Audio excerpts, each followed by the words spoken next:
Shout out guys, ito na lang naiiwan sa amin. Konti na lang guys, matatapos ng trabaho namin. Ito lang guys. Konting-konti na lang. Yan. At yan. At dito. Konti na lang guys, matatapos din ngayon ito. Saka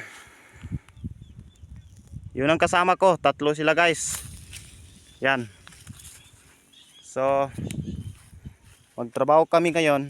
Yung aray. Sakit. Ito na lang guys, konti na lang. Shout out lang po at paki-share lang yung video ko.